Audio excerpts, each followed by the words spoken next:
I think we have to realize that we are not machines, and we have to realize that over and over and over again, and that the goal is not to be like a machine, to constantly produce more and more and more things, be it physical things or more abstract things.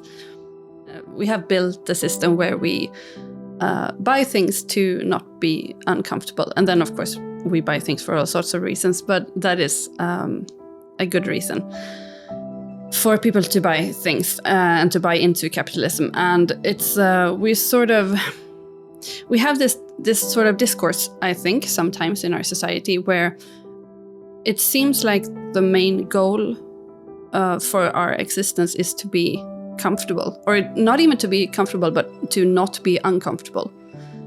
And I think that's sad. And it makes people feel empty, because the thing is that all the things that are important to us require work, and work is sometimes uncomfortable. Each podcast episode features a special product. This time it is a face oil with the scents of the forest to keep your skin soft and your mind free. Find all the details in the shop.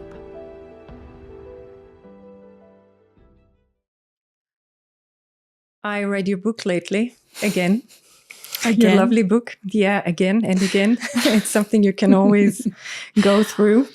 And I got stuck at the moment where you describe how you moved out of your city apartment and moved to an old house in the forest. I guess nobody could really understand. No. Could you? I think I could understand better than my husband could, because I had done that before. I had lived out on the countryside as a teenager. But when we moved to this specific house, we had been living in a very comfortable city apartment. So I think I was more prepared for what was waiting for us than he was. But it was definitely something that takes a mutual kind of work to get everything going. It was a really important break from one part of our lives to the next. And even if I knew what living in a small house on the countryside would mean, I don't think I really understood how much it would mean for us as a family and as a couple to do that at that moment. So no, I think is the answer to that question. But what was this voice inside you that said, I have to do that? What was the initial moment where you felt like you really have to do that? I think for me, it was a lot about feeling alive, I guess. Feeling like I am fully alive in where I am. And there are many things to do that, of course, for different people, and it changes. It looks different in different parts of your life and times in your life. But for me, it's always been living close to nature and sort of living with nature, and not just going through the weather or going through the seasons, but actually being in them. You know, to be in winter and it's cold because it is winter, and you don't have to fight it all the time and hurry to get home to your warm apartment. Because if you live in it, you sort of have to make your peace with it. And that makes me feel very, very much alive. And I think that's that's the central part for me, I think. Mm-hmm. But you have a heating in your house, right? Yes. Okay, good. We did, but we had to work for it. So you longed for the cold, you longed for the seasons, you longed for the wind. No, really, I mean, I really mean it. You longed for all these natural things season brings. Yeah. And it sounds like other people who live in a city, they just visit nature Yeah. when they're in the mood, like, let's go on a hike, or let's the go weather is nice. to the countryside. Yeah, because it's a nice day. It's like an adventure, but living in it,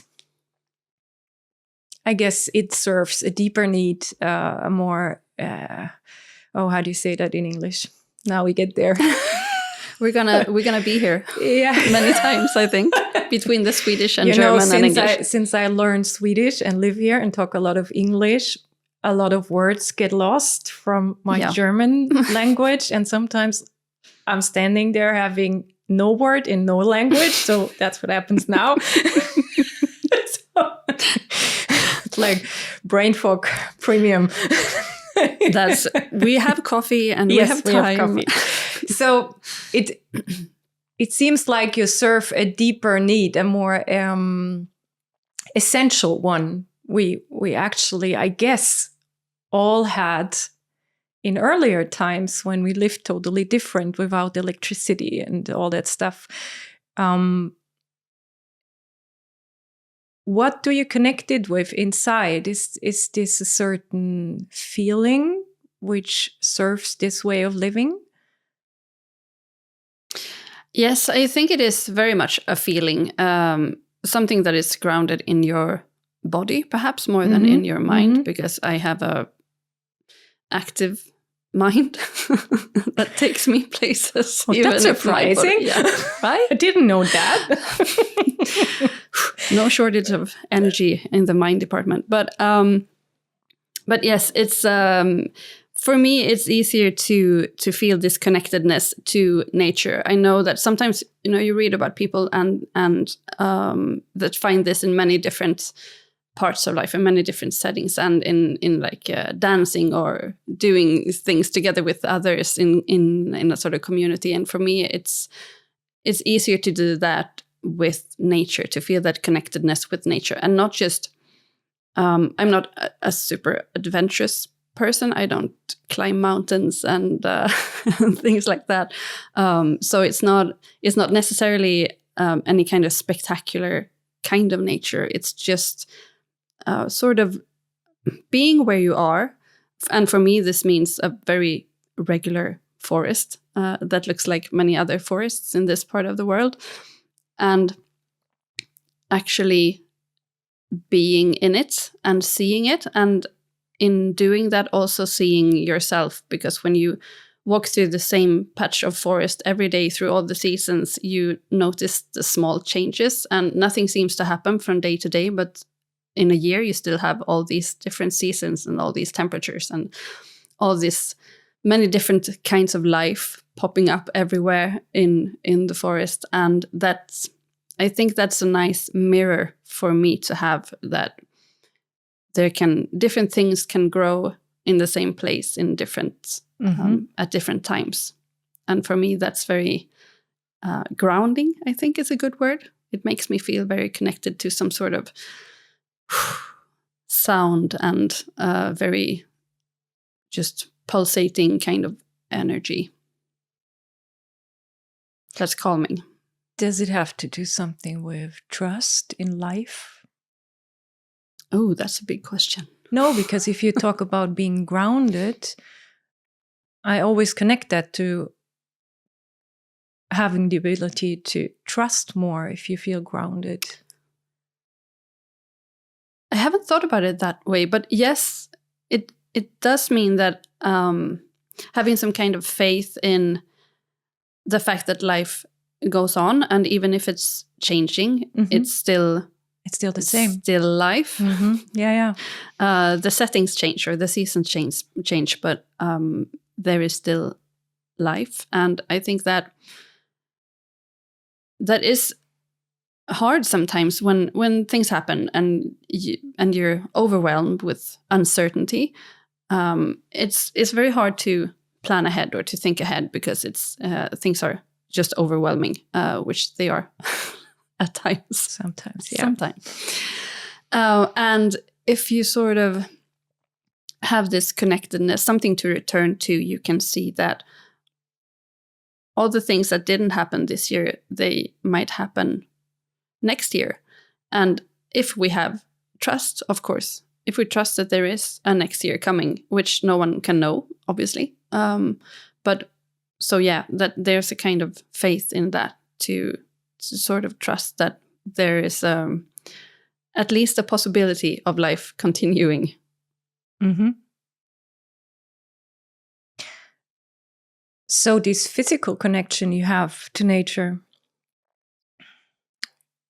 did you always have that? Because you said you lived on the countryside before. Did you also feel that as a kid? Or is this something you just felt the need to have and longed for it and kind of trained yourself into? Or no, I didn't know I wanted it until I had it. Okay. I grew up in a city, and we didn't spend a lot of time. You just said you lived on the countryside as a before. teenager when I moved away from home. Yeah. Okay. Sorry. No, sorry. It's not clear. Not everybody knows that. No, but so I grew up in a city and didn't spend a lot of time in nature. So I didn't have that from my childhood. Mm-hmm. These, that many people have sweet childhood memories of the best day spent, a whole day spent outside. Mm-hmm. I did spend some time by the sea. My father had a boat, and we, of course, we were there in the summer. But it was, as you said, we were visiting. Mm-hmm. Always. Mm-hmm. But then I moved out to a small cottage when I was 16 to my then boyfriend. And oh, wow, that's early. Yeah. But that was when I first realized that things are very, very different on the country. And we don't have access to all the same things that you have easily in a city. And that can be quite wonderful, actually, because you have access to other things. You have access to silence, and the kind of silence that is, if you come from a city, you will say that it's quiet out in the forest. But if you spend time in the forest, you realize that it would be quite creepy if it was quiet. It's never really quiet. It's because there are birds and there are the wind and the leaves and all that. So I definitely learned to love that and realized that was something that was very, very important to me. And perhaps that's why I talk about it so much, and why I have this sort of it's almost like a when you fall in love with someone and everything is new and wonderful, and you see things that everybody else sees, but you see them in another light. Like, did you know this? Did you know this about the forest? Did you know that when you live here, you can do this and this? Because I never took it for granted, because I didn't know what it was until I had it. Mm-hmm. And yeah. Still in love with the forest. That's wonderful. Forest should be happy. I don't think the forest cares, but yeah. Never know. I guess a lot of people could not imagine living like you. Yeah. Because I guess we kind of are not, how do you say that? We have this thing, we want to get away from discomfort. So we unlearned that to be with discomfort, because everything is so comfy nowadays. You can make yourself so comfy. Everything can be so, easy and, Yeah. So why do you think we unlearned this? I'd like to say capitalism. But then say it out loud. Yeah, I think capitalism has a lot to do with it. Of course, that we have built a system where we buy things to not be uncomfortable, and then of course we buy things for all sorts of reasons. But that is a good reason for people to buy things and to buy into capitalism. And it's we have this sort of discourse, I think, sometimes in our society, where it seems like the main goal for our existence is to be comfortable, or not even to be comfortable, but to not be uncomfortable. And I think that's sad, and it makes people feel empty, because the thing is that all the things that are important to us require work, and work is sometimes uncomfortable.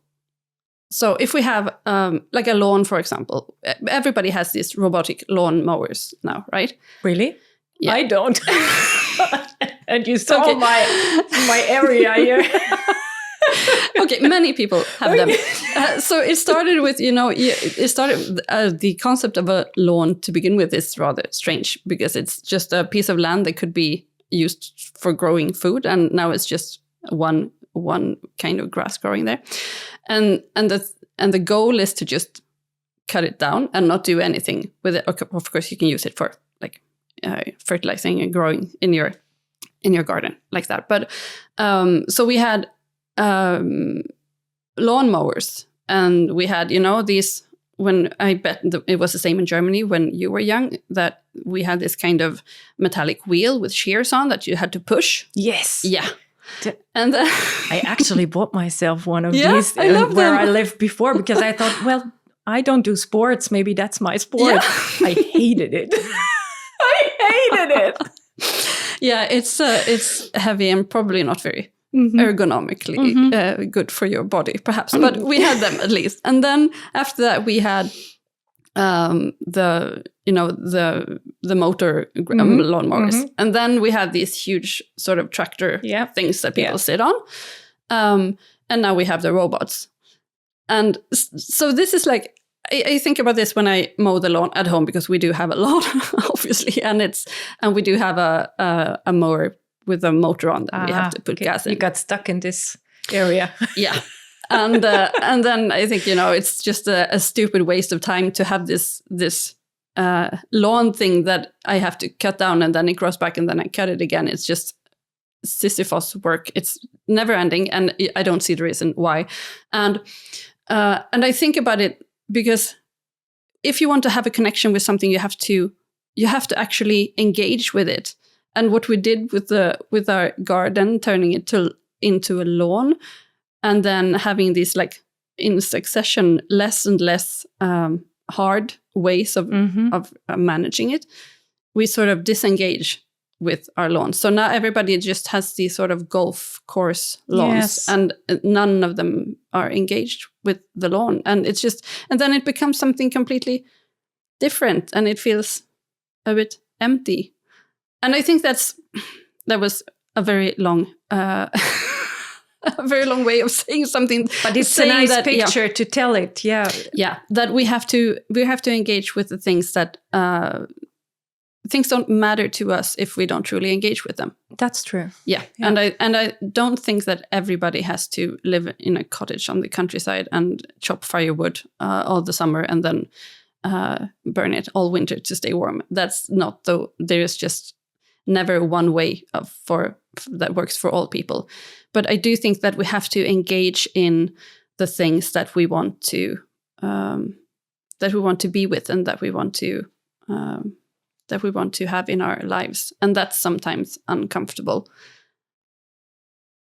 Plain and simple. Yes, but there's another topic, because you say we tend to make everything very comfortable nowadays, but we as human beings are also very lazy. Yeah, naturally. So we always look for the easiest way. So it's maybe not so unnatural to make it most comfortable. No, because sometimes that's the easiest way. Yeah, and then we have to choose, because we can't be uncomfortable in every aspect of our lives. That would be unbearable. That's true. That's true. So where do you choose? Well, living out in the forest is definitely my uncomfort of choice. I think, not having access to everything that's happening in a city, or just, and I have dogs, and I love the dogs, of course. But sometimes, when there's a lot of things to do, and my to-do list is like this long in the morning, and I still have to put on my boots and go out with the dogs and walk them, and it's raining, and yeah. To be able to have the dogs in my life, I have to have that uncomfort too. So it's sort of worth it in the end, I guess. And after the walk, it always feels so good that you did it anyway, yes. right? Yeah. And then every day I feel like that. I remind myself when I'm out in the forest with the dogs that I would never have gone out here if I if I didn't have the dogs. That, yeah. Because I'm of course we choose the direction with the least the least amount of work. That's just what we do. But we can't do it with everything, because then nothing sticks to you. Nothing becomes important. Yeah, but I find that really interesting that we are like this. And although we cannot just live all the lazy parts, we cannot live lazy in everything and the easy way, as you said, because if you don't push some engagement in something, nothing really happens. And maybe also not the comfortable things happen, because some comfortable things need engagement. Yeah. Yes, exactly. That's just you have to. A really interesting way of looking at people. Yeah. At us, you mean? At ourselves? In general, all the people. Yeah, because we are just human after all. Yeah, we're just human after all. Right.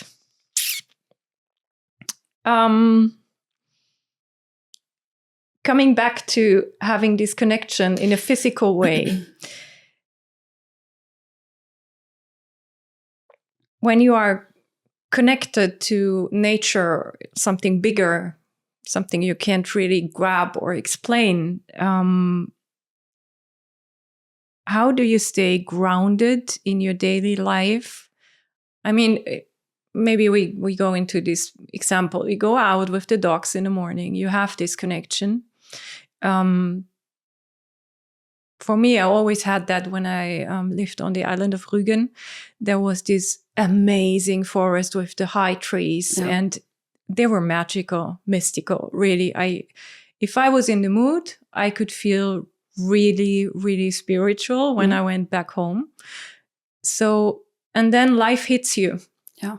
How do you keep that? How do you stay grounded in this connection when so much is happening? And you just mentioned your big to-do list, and I guess it's there almost every day. How do you manage that? Do you manage it? No. Okay. Sorry. Just change the question.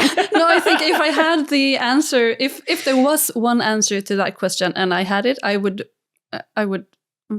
probably give it to more people. Yeah. I think it's one important thing is just accepting that sometimes you don't stay grounded, and some days nothing helps, and then you have to sort of take a step back and see that you can have a bad day, or you can have a bad week or a bad month, but it's never just bad. And if you see it in a larger perspective, and try to be where you are, even if it's not where you wish you were at the moment, because that happens quite often, especially if we talk about social media and seeing what other people seem to have, or how their lives seem to be. It's easy to feel that we don't have anything, or we don't have the things we would like to have, or the lives we would like to live. But we sort of always have to realize that we have the life that we have in every given moment, and things can change, but they can rarely change in a heartbeat. And we have to sort of be where we are. And that's really hard. And sometimes it doesn't work, and that's fine too. And as we just talked about it in the car, I really like the thought of life offers you what you need right now. Even if you don't like it. Yeah. Just, to look at it in this way helps a bit. Yes, and changing your perspective. Yes. I think that's often is very hard, but it's good. And I think it's also something you can practice. Definitely. Yeah. Yeah. It's one of those things that are hard to do, uncomfortable to do, but that are worth doing. Yeah.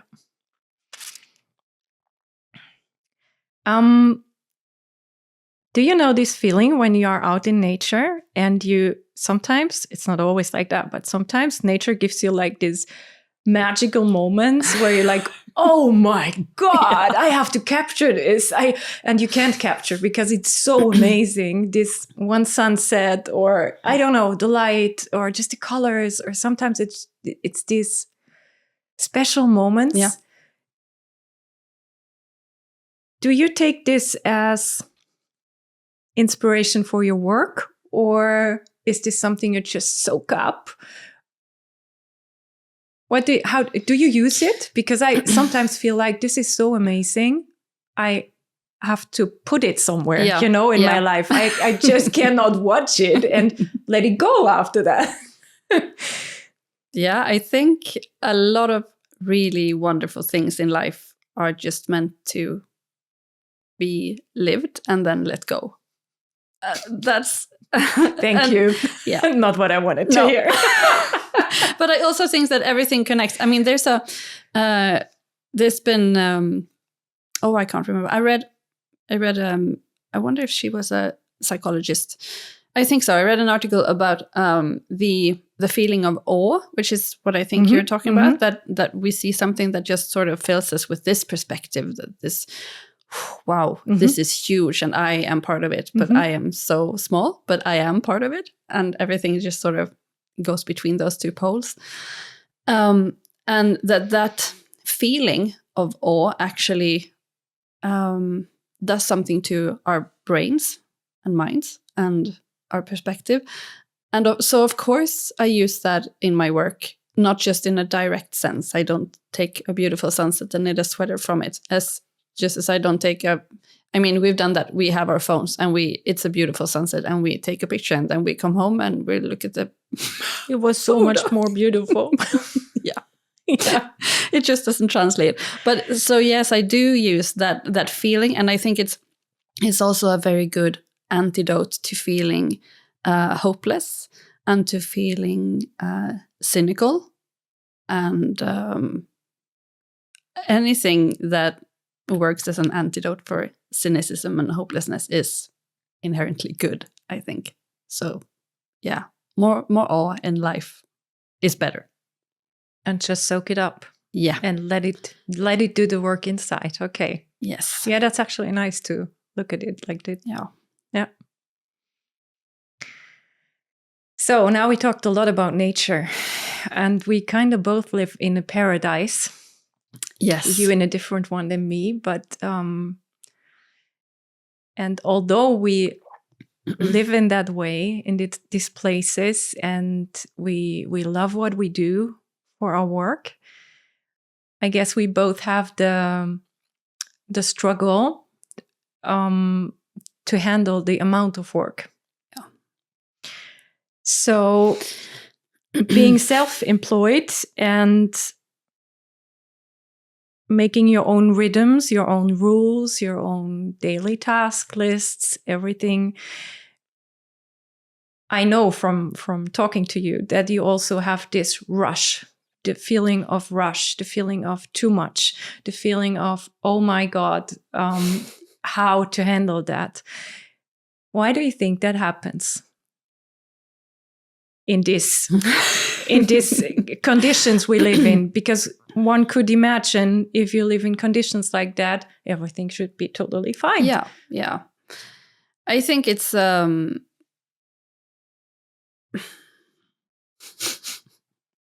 why does it happen? Yeah. I think we have to realize that we are not machines, and we have to realize that over and over and over again, and that the goal is not to be like a machine, to constantly produce more and more and more things, be it physical things or more abstract things. There is Bertrand Russell wrote a book called On Leisure, I think, and in it he has this story about a factory that makes, I don't know if it's needles, like sewing needles, or let's say it's needles. I'm not sure. And they can make a certain amount of needles every day, like say 4,000 needles a day. And they have a certain set of employees. that work in this factory. And then they get a new machine and they can suddenly make 8,000 needles a day. So they can double their production. And the logical thing is what you say. The logical thing would be to say, okay, then all our employees can just work half the time and we can still produce the same amount of needles and everyone can be happier. But of course, that doesn't happen. So we bring in more people, and we always we have this sort of drive to always increase and increase and increase, instead of saying, "Oh, good, I'm making my needles. I made my amount of needles, so now I can just sit down and relax." Because we live in we have this conversation in society where it's so easy to see what people make and put out, and or how much they work, and that's easy to measure. So that means it's easy to put a value on, and then we sort of forget all the things that are immeasurable, that we can put a number on. And we also live in a world where numbers mean a lot, because you can always say, well, at least I did A, B, and C, and you have a number on it, so it feels real. But of course, it's not. It's real, of course, but being alive is also real, and being a human is very real, and it's not. You have to do other things than be productive, but it's hard because it's the productiveness that seems to count. Yeah. Yes. So we have to sort of fight for all the time we are not productive. I mean, if we're employed, we can say, I've worked my 8 hours today, so now I'm going home. But then, even if you are employed, if you work at a workplace and you have a boss and all that, many people still bring their work home. Of course. Nowadays they're available all the time. Yes. So they answer the phone even in the evenings, even on holidays. Checking email first thing in the morning. Yeah. And I think we simply have to fight that. It's that simple. There's a fight, and we have to fight. We have to fight for that sort of piece of ourselves that are not being productive, because in the end, it's not a life if you're just productive all the time, and you can't even be productive all the time if you're not also having time for processing or learning new things or experiencing new things. So that's definitely a huge challenge when it comes to being self-employed. When you're in this rush mode, what does it actually look like? Because you also mentioned you have a high energy levels. You always need to do something to feel good. Where does this differ? Yeah, this is interesting. Where does it differ? Because from the outside, if I were to film myself, it would probably look more or less the same. Yes. Okay. I often think about that now when there's the autumn break is from school right now, so the kids are home. And, sort of when these two, because I work a lot from home, from my kitchen table. So these two worlds kind of clash. And if I were to ask my kids, how much did I work today? They would probably say, all the time or nothing at all, because either I'm on my computer and then it looks like I'm working. But of course, it doesn't look, I'm not running around physically, like trying to catch things. The inner mode. Yes. Is it here definitely. Or is it here? Good question. Is it more the head or is it more the body? Yeah, I think it's the head and the body. So what are the signs that you're not really present, that you're too rushy? I think it's very much a physical feeling, which of course comes from the mind because everything is connected. So I get an email with something that I had forgotten, or someone found a mistake in a pattern, and I have this immediate feeling that I have to fix it now. Now. Someone is knitting and I have to fix it now, because I know, of course, that it's frustrating when you can't do what you figured you would be able to do. But so that's, and then, it's all the other good signs. Your heart beating, your mood is not exactly the best. We get very short and irritated and snappy, and yeah, all those signs of stress, basically. And stress is it's a tricky subject, because stress is also good. I mean, stress is often neutral. Stress is neutral, and then it can be either good or bad. And it's hard to sort of see which is which. Yeah. Sometimes it's easy to see. Sometimes it's like everything. My head is exploding kind of stress. That's quite easy to see. But sometimes I feel that I have a lot of tasks to do, and I have a lot of different things on my table, and it feels really, really fun, because it's also very fun. And if you have a very high energy level, I need to have this sort of things to do. Otherwise I get bored. I get bored very, very easily. So that sort of it's hard to, because then you come into this kind of flow. You have this fun stress, and then it turns into flow, and then it's very hard you don't notice the signs. Exactly. Until you suddenly just crash. Yeah. And it's not fun, and it's not flow, and it's not the good kind of stress. It's just a bad kind of stress. So it's a practice. But if you notice, do you have a solution to break the cycle? Get off the screen. So, but that means your signs of bad stress happens mostly on screen. Yeah. It's not when you dye yarn or knit a pattern, develop a pattern. It's when you're doing the screen work. It's screen work. Okay. But I bet that's different for everyone. But I can't tell so much, because I'm mostly on screen. Yeah. That could also be a factor in it, that we are mostly on screens. A lot of our work is on screen. But getting off the screen is... It could happen faster. That could be. Yeah. And then sort of just trying to do one thing at a time, which is increasingly harder when the more things you have to do. It's also increasingly more important to do one thing at a time, I find.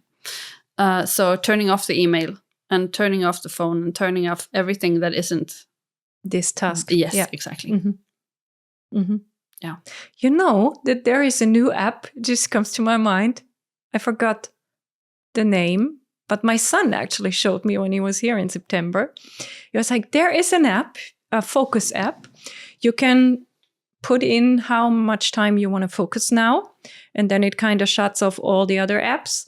And while you are working on your focus task, this little creature in the app knits something. I was like, I love that. That's so cool. I have to show you later. I actually never use it, but I installed it because I found it was there's so a knitting cute. creature. Yeah. I love that. And when you finished like 15 minutes, let's say, just put in 15 minutes. Oh, I finished some socks. So I was like, wow, you were really fast. Okay, I was just going to say that a knitter developed this, and that maybe not. No. I guess it's from a guy. It just came out like in summer. It's really cute. Yeah, but there are many tools to use, of course. Yeah. But then again, these are all digital, and I watch them all. It's interesting, but in the end, I don't use them. No. It's, getting off the phone, getting off the technique. Yeah. Yeah. And going outside. Outside, yeah. Mm-hmm. The worse the weather is, the better it is often. Okay. Because then you feel alive, if I the know, winds are I blowing know. and the rain is just hammering down. It's you have to. It sort of demands that from you when you go out. That You really feel yeah. the weather. Yeah. It's easier with the dog. Yeah. It's really much easier with the dog. Since I don't have a dog anymore, it's really hard to force myself outside. It's amazing. Yeah. Yeah. So, have you ever hit the wall? No, not in this direct specific sense that I wake up one morning and can't go on. No, I think I have. I've hit many small walls, and I do that quite regularly. So perhaps I can just avoid the big one by changing things up after these smaller walls appear. I didn't mention a big wall. Well, moving out to the forest. Yeah, that might have been a wall. Yeah. No, I meant I didn't ask, did you ever hit the big wall? Okay. Oh, sorry. Yeah. In that case, yes. Okay. So I find that interesting because I guess a lot of passionate people realize that, or it happens to them, especially when there's passion involved. Yeah. It's easier to hit the wall because you don't really feel it. No. Because you go on because you like so much what you do, and it's like, I'm exhausted, but this is a really good idea, and I really would love to do that. And it's hard to see that exhaustion also can come from things that are fun and exciting and interesting, and that you really, really want to do. It's so easy to think that I'm overburdened with boring things, but often when you're self-employed and you have all this freedom to decide what you're going to do, it's often you can be equally overburdened by fun things that you decided for yourself that you wanted to do, and that's harder to admit that you're done. Yes, it is. It is. There's a kind of shame in it also to not be able to fulfill your projects, or or also when you run your own business and it's just you, it's so personal, so it's easy to just get stuck in this notion that you are your company, that what you do in your company sort of reflects who you are as a person, and that your whole existence is tied to how well your business is doing. And that's another challenge. That's more work that needs to be sorted out, to just separate those two things. Yeah. So whoever watches your Instagram knows you have a big love for two wheels. Yes. Yes. How did that come up? Cycling. Yeah, how did that come up? Was it a need to move? Was it a need to compensate something? Or I don't have a motor on my bike. Just wanted to say that. You're the motor. You said you have high energy level. That's true. That's true. I'm the motor. No, I think that I've been running for a few years. I used to dance when I was you did? When I was a kid and teenager. Yeah. Oh. But I never been interested in physical exercise apart from that, or going to the gym, or doing sports and things like that. It's never been my thing. Club. Yeah. And then I started running during the pandemic, I think, and it was a lot of fun until it wasn't, because that's how it goes. And then I had a friend who were biking a bit, and I asked if I could just join her for a short ride to go out on an afternoon, and and we biked 16 kilometers, which isn't all that far with my current measurements, but back then, when I sort of came from the running part, 16 kilometers is we all have the whole ultra running community now, so 16 kilometers isn't far in that sense, but for me it was far, and running 16 kilometers takes a lot of time, but biking 16 kilometers was like super quick, and you didn't have to go to sleep afterwards because you were so excited. You just had a very good feeling. So it's like you could get around much more on a bike, and I really like that, because you get to it's when you're running, you sort of, at least I do, I sort of go more into my inner world and find that it's it's an internal thing, but biking is more, you can't do that on a bike because it's faster and it's not safe to sort of just zone out. You have to know where you're going and keep your eyes on the road. So it's more of an external experience in that way. And you can bike for much longer, I find, than you can run, which is really, really awesome. So yeah, biking is super fun. You can just go places and go around whole lakes in a few hours. The big ones we talk about. Not Vätternrundan, which is the big Swedish cycling race, which is 315 kilometers. Oh, wow. Yeah, not doing that. Not doing that? Never? No, I don't think so. I'm not. Okay. No, it doesn't. And it's a lot of people there. So no, I much prefer my small lakes home in Småland. So do you need different kind of movement in winter and summer? Because I guess in winter it's quite hard to do the biking. Yeah, many people do, but I don't, because I don't like being cold, and it's cold when you wait. We just talked in the beginning of enjoying the cold, and no, I think I talked about being in the cold. I'm the cold. Yeah, being in the cold, but not enjoying it. No, I don't enjoy being cold. No. Okay, but I still do it because it's what we do in winter. But I don't bike because biking is, with the wind. And my fingers and toes always, they just turn to icicles. So no, but I do run in winter, which is nice. But I don't think it's, no, I think all movement is good movement. Oh, sure. Actually. Sure. Yeah. Sure.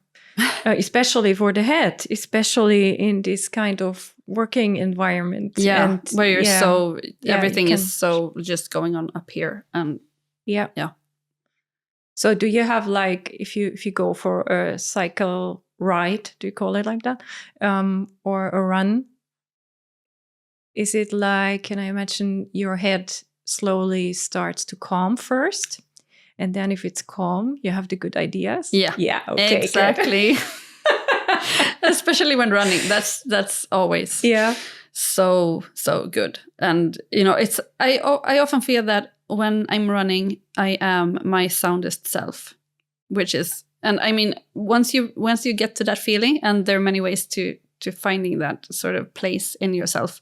But for me, it's running is definitely one of them. And then everything around running sort of stops being important. It's not important how far you run or how fast you run or how you look when you run, or you don't have to improve your 10K time or do your personal best and blah, blah, blah. Because when you find that there is a place inside where you can only enter when you run, or, whatever you do to find that place, that's sort of like finding a magic portal. I just wanted to say the magic door. Yeah, exactly. Sounds like. Yeah, and that doesn't always happen. And that's when we talk about, doing hard things and doing uncomfortable things, you definitely have to do that. Because if I have one run like that, I might have like 5 runs that are just, oh, it's hard, it's boring, I want to go home. Why did I do that? At least the first 2 kilometers is often how it sounds in my brain.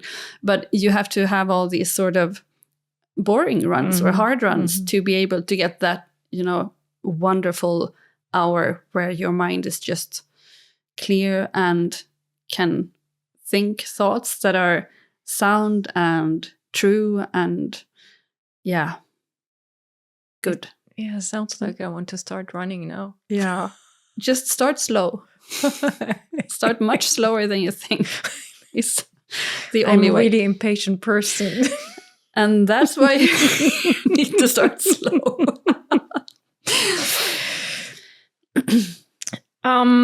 You are working as a photographer, writer, designer, yarn dyer. Did I miss something? Yeah, I have a yarn shop. Yeah, okay, yarn dealer. Yarn dealer. Yeah. You have so many creative outlets. Is it sometimes a curse? Oh, yes. One that I put on myself. Because how do you decide where to put your creativity today? In which part? Is it like, is life deciding it, or do you go with the flow? I go with the flow. Okay. I think I've been self-employed for 5.5 years now. I opened in January 2020, so just before the pandemic. And for a long time, I bought these organizing tools and journals and planners. Because I just had this idea that if you want to have a successful business, you have to be this very organized, project-oriented, reviewing person that sort of knew exactly what you're doing and why and how to move on. And, it never worked. I never... It's boring. I know many people are so good at this and find it really, really helpful in their lives, and I just think it's so boring. I had one planner that my husband still taunts me about. It was a big one, and it was. I mean, it was nice. It was well researched and well made, and I'm sure it worked for a lot of people, but it didn't for me. And it was this sort of 3 months project.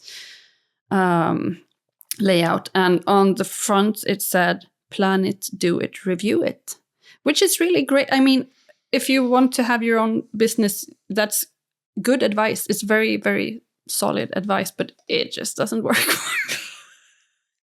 So what is your way of doing it?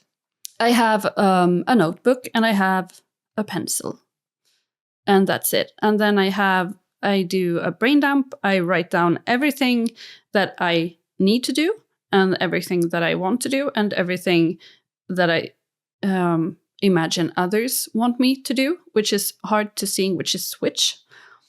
And then I sort of work with the things that feels right.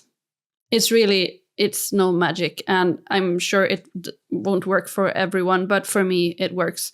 To choose the path that is, I wouldn't say easiest that day, but that feels most right. I mean, I always have my things that I must do every day. I have to pack orders in the shop, and when I'm going somewhere with my hand idea, and I have to dye a certain amount of skeins every day. So these are the things that are sort of non-negotiables. They're my my sort of holding points during the day.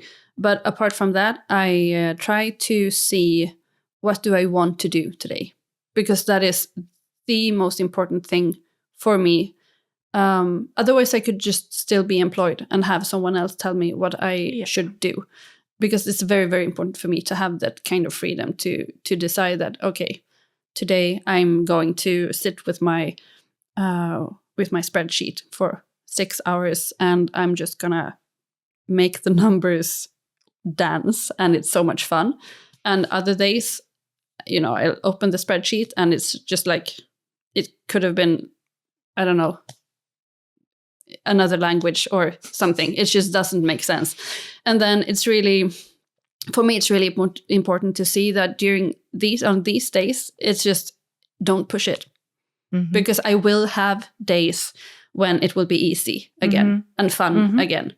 So during these days, I just do something else. I knit, or I go for a run, or I work on other tasks. That works for all your own stuff, but what about deadlines when you just released a little collection for somebody else? So then you have expectations from outside. Yeah. I love deadlines. Oh, you do? Yes, I do. Because they give me a structure I need. So I wouldn't want to never have a deadline again and just be free to choose whatever I want to do from day to day all the time. But it needs to be the right kind of deadlines and the right amount of deadlines, so that there is space to explore and to play in between them too. But I do love And this project that I just released, the release collection for the Herb and Hue yarn, a new plant-dyed yarn from the Fiber Company, that was one of these projects that were just definitely felt like a dream from the get-go, because the yarn is so special, and it being plant-dyed, which is really, really, really close to me. When I started hand dyeing yarn, I only used plant dyes. So I dyed with plants for a long time before switching to acid dyes. But so that's been so much fun. And I've been so motivated to really, really make this a great collection. So in those settings, I love deadlines. But then not all deadlines are as fun with the taxes and stuff like that. I just wanted to say. Yeah. But then you just eat the ugliest frog first, is a saying, or the biggest frog first. You know, if you know that your taxes is due, then just take 3 hours and get them done so you can play later. Yeah. If you work like this, going with the flow, I mean, there's the creative side of a business like yours, and there's the business side. Yeah. So when does the business side pollute the creative one? All the time. Oh. Yeah. So how does going with the flow work? That kind Some of of the doesn't time. work in my head together. No, but it again, this kind of structure is really good also for the creative part. But sometimes it's really, really hard to find the balance, because sometimes there is simply too many things that needs to be done in the business part, that there is simply no room for creativity. But then again, it's not, you couldn't measure it. Once again, it's the things you can measure, because I can have a lot of practical things that needs to be done in my business that take a lot of time, and I can still feel highly creative, because there is a limitation. My time is limited, and that sort of sparks my creativity. And also, when you have the right amount of stress, work stress in your business, that could also mean that you realize, or at least I do, how important knitting is for me, as a way of slowing down and being grounded and being present and being in your body, even if it also requires a bit of mind. But so that can also be very inspiring, actually. And then at other times, it can just not be inspiring at all. It can just kill creativity totally. But I don't have a key for which times are which.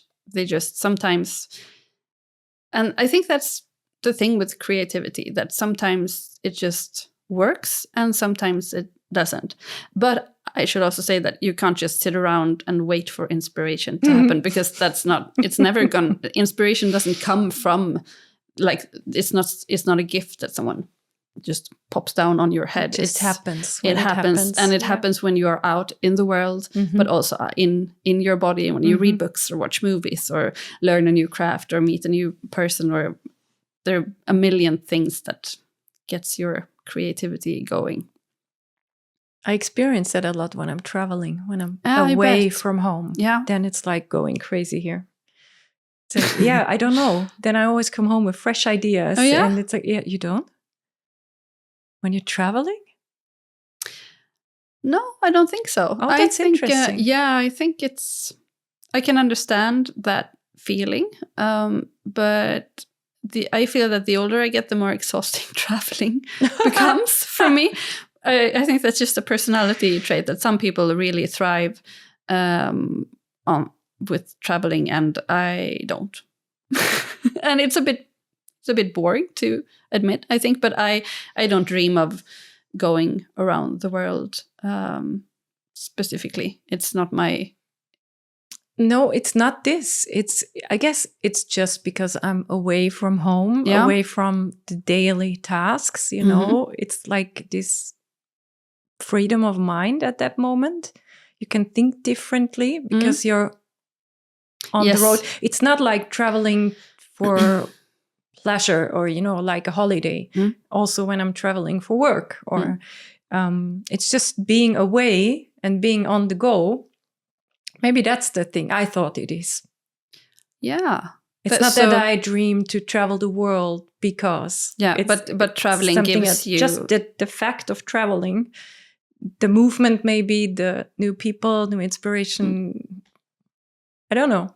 But it could be that we talked about before, the shift of perspective, that you are forced to take a step back from the everyday, the routine and the tasks, and then you sort of get a bird's eye view of things. Maybe it just feels like that. It's like my head opens up when I'm somewhere else. Yeah that sounds nice.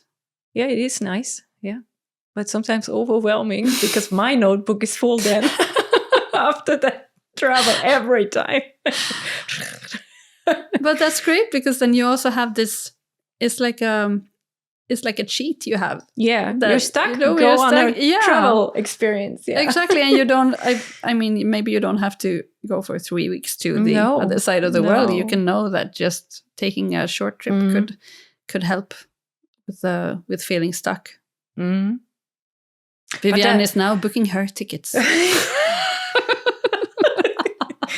No, but until last year, I had a dog, I had a kid. Everything was kind of in a set the structure, condition and structure. And now I have this freedom of just book a ticket and just go wherever I want, whenever I want. And maybe that also helps to open up this view or the door, or just having this freedom. Yeah. But do you do it? Well, when I moved here, it didn't feel like I want to go somewhere because I feel so good here. But then I had to travel for work for the last retreat. And then I went down to Germany to move my warehouse. And it just, it was work travel all the time now. But it feels good. It feels better now. Yeah. So the more I'm grounded here on the island, the more I can imagine to leave for a holiday. Yeah. But it's no need to have a holiday. That's the thing. Yeah. It's I guess it's more the work travels now. Yeah. But that can also give you so much, because even if it's a work travel, you still, I mean, the things you talk about get around away. the travel. Yeah, exactly. And meeting new people and being on the move is you still get that. Yeah. I mean, it's a big thing to be self-employed and to be in a creative way self-employed. Sometimes I feel like it's hard to not lose the excitement for the small things, like you have that in nature. If we go back to this, if you are able to really watch this certain flower because it blooms so beautiful, and just stop and enjoy and soak it in, and not just go by because you see the whole picture but not these little details. I guess it's the same in our businesses. So if you can start to enjoy, or always go back to enjoy, the small beautiful things about it, like you say, the freedom you have, the possibility to go with the flow every day because you decide, in the whole picture, that's such a big value. Yes, it is. And isn't this one of the most fun things, but also one of the most challenging things, to both see the big picture and without losing focus or losing track of these small things that sort of build the big picture? To having both perspectives at the same time. I guess that's the most healthiest way to do it. Yeah, so let's do it. Okay. Sounds easy. Deal? Yeah. Starting today. Reminding each other. Yeah, because sometimes you get lost in one or the other, or in the other. But Yes, definitely. Sometimes. Yeah. How do you handle social media? I mean, I had the time where I turned off the notifications and just went in to check messages or comments when I decided to, and not because the app said, hey, there's something new. It feels like you have to turn off your phone completely. Otherwise, you get distracted all the time from any of these apps. So yes, how do you do that? It's tricky. And it's also hard because the more stressed you are and the faster your brain is running, the easier it is to let yourself get distracted, because there is no sense of calmness inside regulation. yourself. No. Yeah, exactly. Yeah. And that's, I mean, of course, that's how the apps are built to work. So, and the phone and everything. So it's definitely hard. And it's, I mean, it's tricky to have your business at a platform which you don't control. Because I can write content and I can take photos and I can, do whatever we do on Instagram. And I have no control about who sees it. And that's challenging and a bit frustrating. And I think it's very important to have different outlets. I also have a newsletter, which I know that a bunch of my followers on Instagram will also get my newsletter. And hopefully, because I only send one newsletter each month, I suspect that it's a bit longer, so people can sit down and actually read it. And it's not just 5 new products in the shop. It's a newsletter from my business and from where I am in this month. But how I personally handle social media is really it's hard. But I don't have any notifications on my phone whatsoever. Not at all. Well, I do have text and phone. That's it. But no other notifications, because they absolutely stress the life out of me. Wow. Yeah. That's good. That sounds really good. For me, it's absolutely necessary. I could never, because it feels like I'm being watched.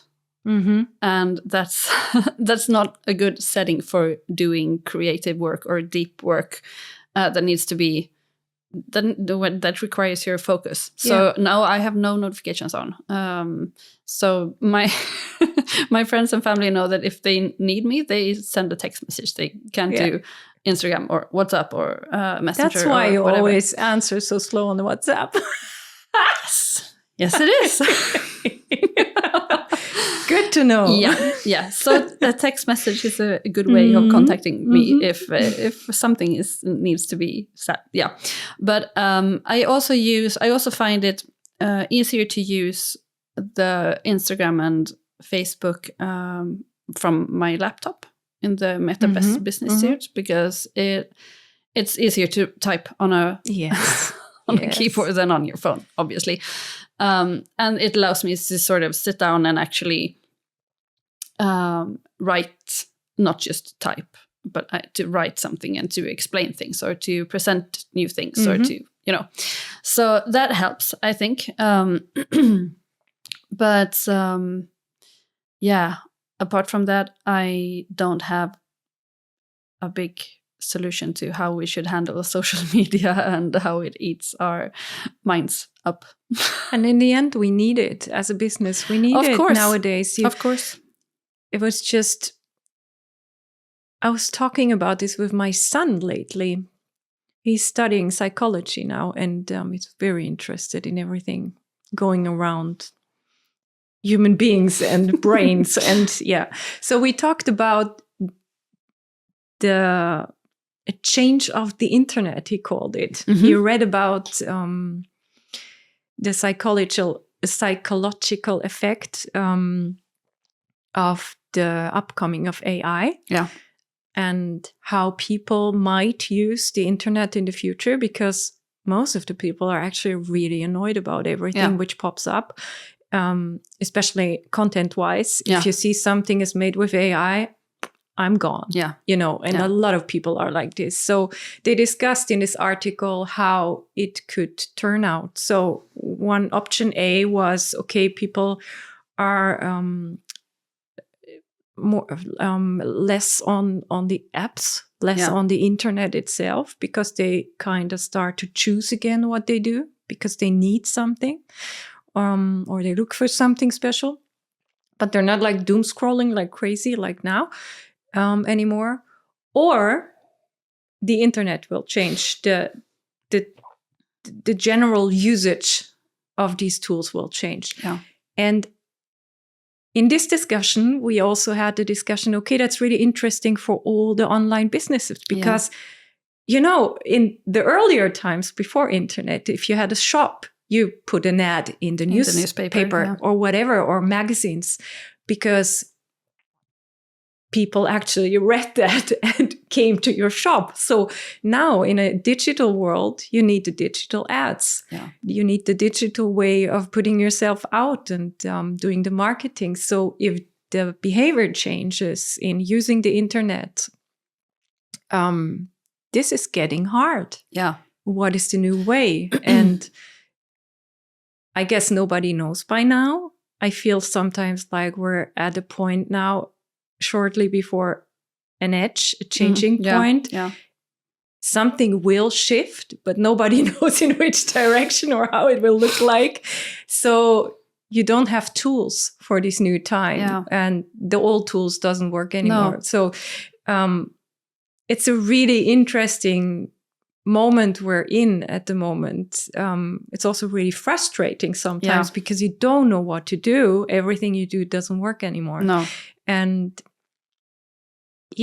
that made me think a lot. So this AI thing, I mean, as everybody says, sometimes it's really nice to have, but most of the time it's really annoying and a bit dangerous also. And I think, it's it feels like a huge shift, the whole thing with AI. Yeah, and it's going so fast. And it's already begun in the craft world where Etsy now is full of AI-generated patterns and fake things.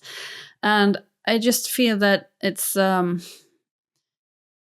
so sad because it's imagine all the wonderful things we can do as humans, and then we end up with someone AI generating a fake crochet pattern or something like it. It's so annoying. And I feel that we as humans, we need real things. I mean, we need to have real connections to people, and we need to work with our hands and our bodies and sort of be that which makes us human. Mm-hmm. And I have a hard time seeing how AI fits into that. And then there are many, many good ways of using AI, but some things have to change in how it's used today, I think. But I am not sort of spending my time and energy thinking about AI. I would never use AI in my posts or photos, because but you can also see it already. Yes. Yeah. And I think that for me it's so confusing, and so it's just, I'm not even annoyed. I don't understand it. I'm from the 20th century, so I don't understand it. And I'm sure many other people will do. And of course, many humans will make awesome things with the help of AI, just as we made awesome things with the help of all other new technologies that we have developed. But the thing we see right now is just,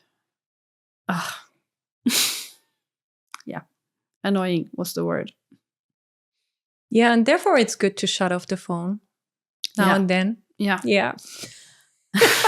Now and then. It's always a good idea. But it's also a very interesting paradox, I think, using a very, very fast-paced platform like Instagram or other social media to promote an extremely slow kind of work. It's sometimes it's just like, it's so weird because we know that if you want to have a new sweater, there are numerous faster ways than to knit one. And I also spin, and I I hand dye wool. So I hand dye wool and then I spin it and turn it into yarn that I can knit with. And that is just, that takes an insane amount of hours to create something that many people would just go to a shop and buy. And then we use social media to promote this kind of work. It's a very interesting in a way area of conflict. Yeah. Because you put it out and 24 hours later, it's kind of forgotten. Yeah. It's like the new, what's next, always. And that's, I think that knitting and crocheting and all textile crafts, or all crafts, of course, are, the very opposite of all that, because crafts are like the proof that beautiful things take time and meaningful things take time, and work, and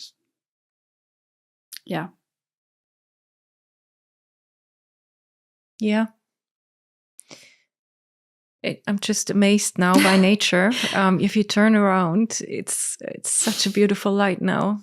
Yes, it is. At the moment, it's just gray here, so we go into winter season. Yes, but how do you handle winter in Sweden? I mean, it's my second now coming. Yeah, it's I always I try not to be frustrated. Well, that's not a hopeful advice here. No, but I do write in my book that there's no point in me hating winter because for being winter, because winter is winter and that's what it is. But I do, I try to sort of shift my perspective on winter, because in winter we have one of the biggest challenges for me in my business is that there's not much light, of course, in winter. So photographing things is like you have a window 2 hours in the middle of the day where you can photograph things in decent light, and otherwise it's just too dark, which is very frustrating and very stressful. And then I try to remind myself that you could also slow down a bit. I mean, we have different seasons, and it's just impossible to imagine that we should be equally productive in all seasons. Yes. Again, we are not machines. Yes. We are humans, and we are seasonal beings that have things happen in our lives and things happen outside that affect us. And we need to somehow honor that also in how we work. And so, yeah, how I handle winter. Otherwise, it's being outside every day to get sunshine is the most important thing. It's like such a boring advice, but it's really, it works wonders for me. Being outside and breathing the fresh air and getting the light that is out, that actually come down in winter is nice. And then I often find that winter isn't quite as bad as I expect it to be until February. When sort of all the bad comes at once, when you're just so tired of how gray and wet everything is. Because, I mean, when I grew up, we used to have decent snow, and the snow reflects the light, so it's a different kind of feeling. And now it's just gray and wet and sleet, and it's snow, and it thaws, and the roads are icy, and so I try to sort of be where I am, because there are also many nice things about winter, about having the coziness of the darkness and the candlelight, and doing other things than you do in summer, being indoors more, of course, because it's dark, and but I don't have a great solution for Swedish winter. Okay. Sorry, not where we live. No, the first suggestion I got last year was if the sun is coming out, or if it starts to snow, just leave everything behind. Just go out. Yeah, just go out. Whatever you did before, just go out. Yeah. And if it's just 10 minutes, just do it. Exactly. It's like, okay, and the longer the winter was, I more understood. Yeah. So yeah, but I get the February feeling. I never had that before, but here it really hits in February. Yeah, I think we so should go too. away in February. Yeah, book probably. an annual holiday in the sun. Sportlov, but without the sport. Without the sport, good suggestion. I mean, that's the best idea this podcast came up with today, I think. Okay, so let's book tickets.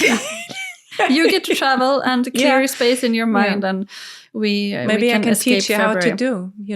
Yeah, so, maybe. Well, I'm actually going to Finland in November. I know, but that's Finland, and it's November. Yeah. It's not sun and February. It's definitely not sun in February. No, but what are you doing in Finland? I'm going to Europe's biggest craft and design fair, which takes place in Tampere in the middle of November. So I'm going to be with Line and talk about projects and patterns and have a little meet and greet in their exhibition area. So that's going to be super exciting. And then I'm going to the sauna the rest of my stay.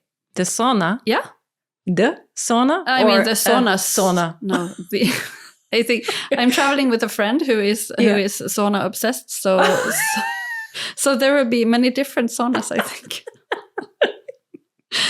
So it sounded like there is the sauna in Finland. There isn't. No, there are many saunas. So I'll probably look like a raisin when I get home because I spent 3 days in the sauna. Well, it's gonna be nice. There's worse things to do in winter. Absolutely. Yeah. So we have a really nice product coming with this podcast. Yes. You suggested a face oil with the smell of forest. Yes. How do you use that? We can maybe quickly show it. Well, just here. It's from Humle, from Karlsved. Do you want to talk about them? About Humle? No, I want to talk about the oil. The oil, yeah. So it's a face oil, and I mean, also being on social media and being someone who is 40 is like the point of my life now seems to. But wait, your birthday is coming up, right? You're not 40 yet. No. So no, it's 3 weeks away. Enjoy. Yeah. I mean, but really. I will. But being on social media is like the point of my existence is not being old right now. It seems from the suggestions I get on in my feed, which is very, very annoying. And so I don't use any. I'm not big on skincare. I don't. People have like whole regimes for this, and it's not so healthy. I would like my skin to not, be dry in winter and feel good, but that's it. I don't care if I get wrinkles because, you do anyway. Yeah, I bet, and I think that then it's visible that I have lived on this earth for a while, and I think that's a quite good thing. It's not something that, Anyhow, so this is great because it's just an oil, and it's very light, so it doesn't sort of feel like you have a whole mask on. It's just your skin absorbs it. Yeah, and it smells delicious. Yeah, it does. Yeah. It's really like from your home. Yes, it's like pines and. I wonder if it's a bit of mint in too, because it's very, very fresh and very. I have to look it up again. Yeah, it just arrived. Yeah, it's so small written. You know what? Yesterday, I gave in and I bought myself glasses. Oh well, good for you. I really had a hard time. Yeah. But yesterday I was like, okay, fuck. It's just not helping. I just get glasses now. Yeah. It's really good to be able to read even at even small text. It's like this is really small and it's ecological. Yes. I know that. It's from Sweden. And it smells really good. Yes. Yeah. and it's lovely to use on your skin. Yes, yeah. It's very good, you know, and to have this smell, this scent, it's it's a good one. It's good to go through winter. Yes. Yeah. Winter's coming. Winter's coming. Winter's coming. Yeah. Bah!